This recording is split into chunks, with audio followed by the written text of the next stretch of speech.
നമ്മളില്ലേ ഒരു തിരുവനന്തപുരംകാരനോടോ കാര്യോടോ ചോദിച്ചാല് അവര് പറയും അവർക്ക് ഈ കറി കഴിഞ്ഞിട്ടുള്ളൂ വേറെ എന്തും. അത്രയ്ക്കും ഫേവറേറ്റ് ആണ് അത്രേ. അപ്പൊ അതിനായിട്ട് ഒരു കപ്പ് ചിരവിയ തേങ്ങയിലേക്ക് ഒരു 3-4 ചെറിയുള്ളിയും ചെറിയൊരു പീസ് വാളൻപുളിയും 1/2 ടീസ്പൂൺ മഞ്ഞൾപ്പൊടി 1.5 ടേബിൾ സ്പൂൺ കാശ്മീരി മുളക് പൊടി 3/4 ടേബിൾ സ്പൂൺ മല്ലിപ്പൊടി ഇട്ട് ആവശ്യത്തിന് വെള്ളം ചേർത്ത് നല്ല മഷി പോലെ അങ്ങ് അരച്ചെടുക്കണം.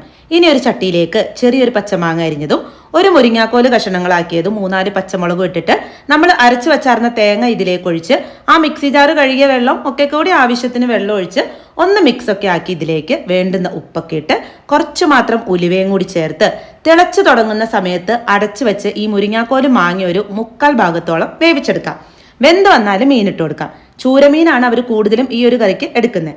അപ്പോൾ മീനിട്ട് ഒരു മീഡിയം ഫ്ലെയിമിലേക്കാക്കി 10 മിനിറ്റ് ഒന്നങ്ങ് മൂടി വെക്കാം.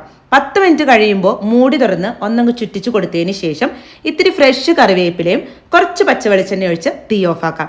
ഞാൻ ആദ്യമായിട്ടാണ് ഈ മുരിങ്ങാക്കോലിട്ട് മീൻ കറി വെക്കുന്നത്. അപ്പോൾ തിരുവനന്തപുരംകാരല്ലാത്തവരൊക്കെ വേഗം പോയി റെഡിയാക്കിക്കോ.